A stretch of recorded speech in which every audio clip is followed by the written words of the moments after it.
we are seeing applications of potentiometer. We have already seen what is a potentiometer. A potentiometer is a device that is used to accurately measure the potential using the knowledge of no current. That is, deflection in the galvanometer should be zero. This background knowledge we had done. Now, the same background knowledge is here, but we are using it for different purpose. Here we are using first application to find the unknown EMF. To find the unknown EMF. To find the unknown EMF, we are doing that. As we had done in the past class, potentiometer के ऊपर, as I had told you, यहां से current आएगा. Okay, what is this whole setup about? Okay, let me explain the first setup. Setup पे यहाँ पे you have EMF 1, पहला battery. यहाँ पे you have EMF 2, दूसरा बैटरी. यहाँ पे you have C, A, B, C, that is called as plug key. मैंने plug key कहीं पर भी नहीं डाला है. Okay, here there is a potentiometer wire. Here there is EMF plug key, ये variable resistor, and you know very well this is 400 centimeter. 400 centimeter. And here I have connected two battery, EMF 1, EMF 2, and here I have kept the slot open. Slot open यानी कहीं पर भी चाबी नहीं डाला. चाबी डालना बोले तो स्विच इज ऑन. चाबी डालना बोले तो स्विच इज ऑन. मैंने कहीं पर भी कुछ भी नहीं डाला है. ओके, ठीक है सर. अभी आगे डिस्कशन करते हैं. ये होल सेटअप कैसा है? We have to find the unknown EMF. Now you will tell sir यहाँ पे अननोन ईएमएफ कौन है? Let us tell that EMF 2 unknown है. Let us say EMF2 unknown है. What is the logic what we applied previously for potentiometer? What was the logic we applied previously for potentiometer? मैंने कहा था यहां से current आएगा and चलो मान लेते हैं कि यहां पे चाबी डाला. देख चाबी डाला, अभी गोल किया मतलब चाबी डाला. बोल करंट किस में से आएगा? 1 से आएगा कि 2 से आएगा? बोलो मैंने चाबी डाला, करंट 1 से आ रहा है कि करंट 2 से आ रहा है? बैटरी 1 की battery 2. Just checking your basic knowledge. Sir ऊपर चाबी डाला तो 1 से आ रहा है. सर ऊपर चाबी डाला तो 1 से आ रहा है. करेक्ट, मैंने ऊपर चाबी डाला तो 1 से आ रहा है. ओके, देख इधर दोनों का नेगेटिव लिया है. शांति से देख, ये ऐसा आएगा, ये ऐसा आएगा. करेक्ट है. और इधर चाबी डाला तो ये ऐसा आएगा. तो इतना J1 दिखा दे, जॉकी 1.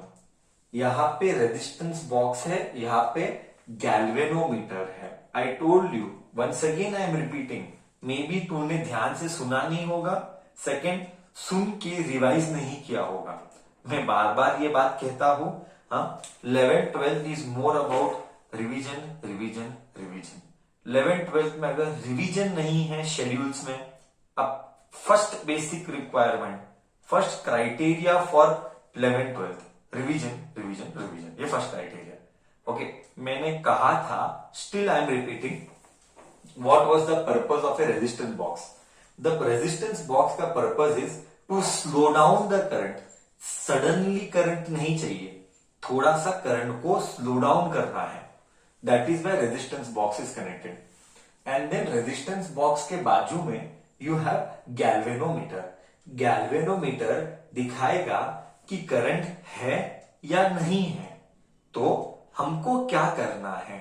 हमको ये जॉकी लेना है और टच करना है. मैंने कहा था A to this much is 100, यहां से यहां 200, फिर 200 to 300, फिर 300 to 400. ये पट्टी को हम इग्नोर करते हैं. ये जो पट्टी है इसको हम इग्नोर करते हैं. ओके, तो ये 400 का वायर है. ये 400 का वायर है. ये जब चाबी डाला, कौन सा चाबी? ए का स्लॉट. यहां पे मैंने ए लिखा है और यहां पे एक स्लॉट डाल दिया. जब मैंने ए का चाबी डाला तो करंट ईएमएफ 1 से फ्लो होगा। मैंने नेगेटिव टर्मिनल से फ्लो किया, ऐसे ऐसे ऐसे जाके ऐसे। ओके, ये गैल्वेनोमीटर डिफ्लेक्शन 0 दिखाएगा, तब बोलूंगा कि यहां का करंट और नीचे से करंट बैलेंस्ड है। मैं रिपीट कर रहा हूं, ये यहां का लेंथ और ये यहां का लेंथ का एक दूसरे से बैलेंसिंग होना चाहिए। सर मुझे कैसे पता चलेगा बैलेंसिंग हुआ है कि नहीं हुआ है? गैल्वेनोमीटर का डिफ्लेक्शन 0 आना चाहिए। अगर गैल्वेनोमीटर का डिफ्लेक्शन 0 हुआ तो समझ जाना ये है लेंथ L1 जहां पे बैलेंस हो गया, मतलब EMF1 इज KL1। ये है फर्स्ट इक्वेशन, ये हमने निकाला। सर कैसे निकाला? जॉकी को टच करके and finding where is the galvanometer 0 touch करके। ओके, अब मैंने चाबी निकाल दिया, अब कुछ नहीं, अभी के लिए शांत है। तो मैंने क्या निकाला? मैंने एक बैलेंसिंग लेंथ निकाला जहां पे यहां से करंट और यहां से करंट एक दूसरे को कैंसल किया, ताकि answer EMF1 is equal to KL1 आ सके, so that I can get EMF1 is equal to KL1। बोल, इधर तक तुझे कॉन्सेप्ट गया, हाँ या ना? चलो, now what ever I did for case 1 EMF1, now I will do for case 2। चाबी इधर डाला, ये EMF1 लेट अस से ये EMF1 मालूम है, ये EMF2 मालूम नहीं है। तो EMF1 मालूम है, EMF2 मालूम नहीं है, वी डोंट नो EMF2। तो हम क्या करेंगे? हम चाबी डालेंगे और EMF2 से सेम प्रोसीजर जो 1 के लिए किया था एग्जैक्टली सेम हम 2 के लिए करेंगे। और बैलेंसिंग लेंथ J2, मतलब इसको मैं बोलूंगा ऐसा जाके, बैलेंसिंग लेंथ आया L2। अब बैलेंसिंग लेंथ L2 आया तो मैं लिखूंगा EMF2 is KL2, equation number 2। Correct, एकदम परफेक्ट आया ना। EMF1 is KL1, EMF2 is KL2। तो हम क्या करेंगे? EMF1 EMF2, एक मिनट, हम ऐसा लिखेंगे डिवाइडिंग 2 by 1। हम ऐसा लिखेंगे डिवाइडिंग 2 by 1, एग्जैक्टली जो पहले के लिए किया था अब दूसरे के लिए कर रहे हैं। तो EMF2 by EMF1 is KL2 by KL1। K ने K को कट किया, ये इधर गया, तो EMF2 आया EMF1 L2 by L1 आ गया। क्या मैंने पोटेंशियोमीटर के नॉलेज से अननोन EMF2 निकाला? यस, मुझे L1 मैंने मेजर किया, K तो कांस्टेंट है, EMF1 मुझे मालूम था, EMF2 मालूम नहीं, L2 मैंने बैलेंसिंग लेंथ निकाला। बैलेंसिंग लेंथ बोले तो, come on let me see, balancing length बोले तो क्या? Come on let me see in the chat box. Balancing length बोले तो correct, very good sir. Balancing length वो लेंथ है जिसमें गैल्वेनोमीटर का डिफ्रैक्शन 0 है। ओके, जिसमें गैल्वेनोमीटर का डिफ्रैक्शन 0 है, जिसमें गैल्वेनोमीटर का डिफ्लेक्शन 0 है, एकदम परफेक्ट। तो ये था अननोन EMF। क्या मेरे को अननोन EMF आ गया? EMF2 क्या मैंने निकाला कि नहीं निकाला? Yes sir, we could successfully find the unknown EMF by basic knowledge EMF2 is equal to EMF1 L2 by L1. This is one of the application of potentiometer. Now, second application we are going to study, and that application is finding out internal resistance. Second application is finding out the internal resistance. ये same question हमारे competitive में भी आया हुआ है। Okay, let us continue second application, finding out the unknown finding out the internal resistance. बोले तो cell का रेजिस्टेंस, छोटा R. Okay, second part, finding out internal resistance. Finding internal resistance of battery.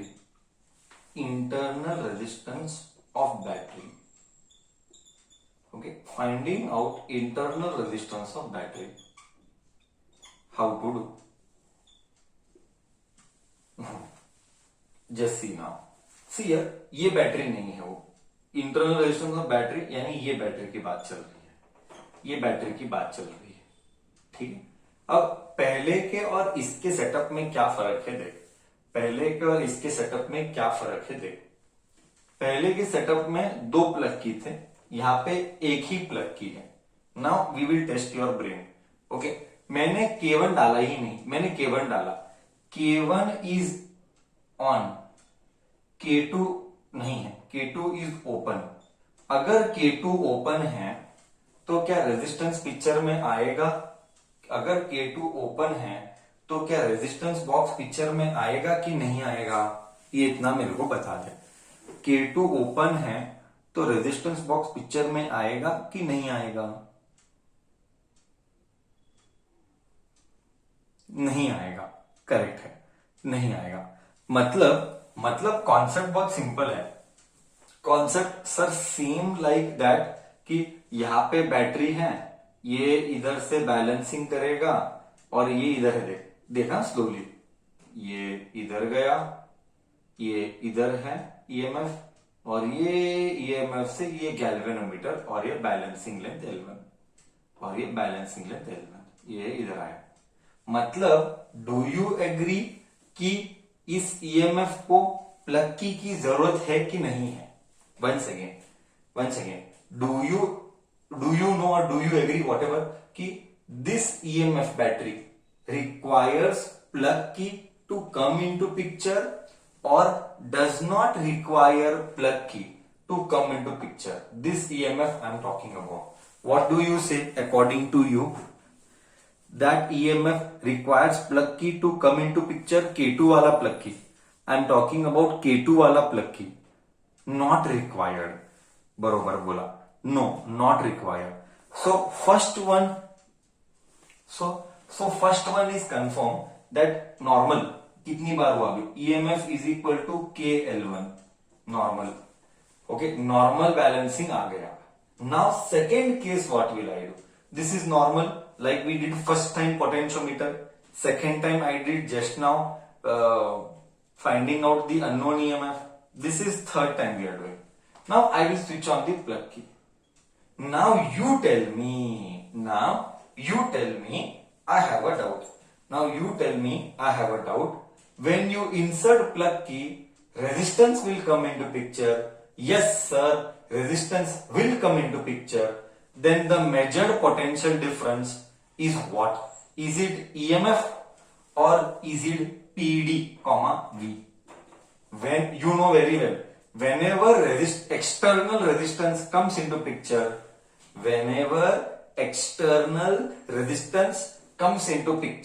okay, then the measured EMF is not EMF due to external resistance. What comes into picture is potential difference and not EMF. Do you agree with me with this point? When external resistance comes into picture, the measured voltage is EMF or PD of the terminal. Or EMF according to you. Ekdam perfect. As you said, now PD comes into picture because of external resistance. If external resistance is not there, PD will not come into picture. So I'll write here KL2. इसको equation 1 दे, इसको equation 2 they. Okay, I'm not showing that L2. Please do understand my भावनास. Okay, that I am not showing L2. समझने की बात है, L2 दिखाएगा. Next time job की L2 दिखाएगा। Okay, ये हो गया। सर मेरे मन में एक डाउट आता है, मतलब assuming you are a student and you are asking me, sir मेरे मन में एक डाउट आता है, बट हमारा ऑब्जेक्टिव क्या है? हमारा ऑब्जेक्टिव इंटरनल रेजिस्टेंस आर है, छोटा। सर यहाँ पे कहां पे आर आया है ना? बच्चा विल आस्क, सर यहाँ पे कहां पे आर आया? That is my headache, don't worry, I will take care of it. Till here everybody is okay? Anybody would like to ask anything? Now tell me what is the headache? Come on, tell me what is the headache now? We will do that. Now the headache is to find chota r. Very good. Now the headache is to find chota r. The whole idea was to find internal resistance. Let us divide EMF by V and K L1, K L2. K gone. But you have studied EMF is equal to I bracket R plus R. You have studied this. Okay. So I'll just substitute here. Okay. EMF is, you know this formula you know. So EMF is R bracket R plus R divided by V is I R is equal to L1 by L2. I ने I को मार डाला, क्या बचा? R by R, छोटा r by बड़ा r is L1 by L2. Cut cut, 1 plus छोटा r by बड़ा r is L1 by L2. 1 इधर गया, छोटा r by बड़ा r L1 by L2 minus 1. Take LCM, or you will no need to take LCM. That Bhavna is understood. Okay, that so it means L2 छोटा आएगा, correct. L1 minus L2 मतलब L2 छोटा ही आएगा, correct है। So this will go here now. Therefore छोटा r is, बड़ा r went here, बड़ा r came here. L1 minus L2, LCM ले ले, चल LCM ले ले। L1 minus L2 by L2 आ गया मेरा internal resistance. Isn't it the beauty of potentiometer? With the knowledge of potentiometer, we are able to find unknown EMF. We are able to find internal resistance. This is the whole setup. Practical applications of potentiometer. You have it in your college labs, whatever I did now. This is all practicals. I just took the practical part. Actually, I took the practical part. But there you will do with values. Here I have done the practical ka theory part. Here I have done practical ka theory part. Am I ekdam perfect with my explanation to make you understand the concept? हाँ या ना तो बोल. Objective fetched, served. Objective served perfectly. Thank you so much till here.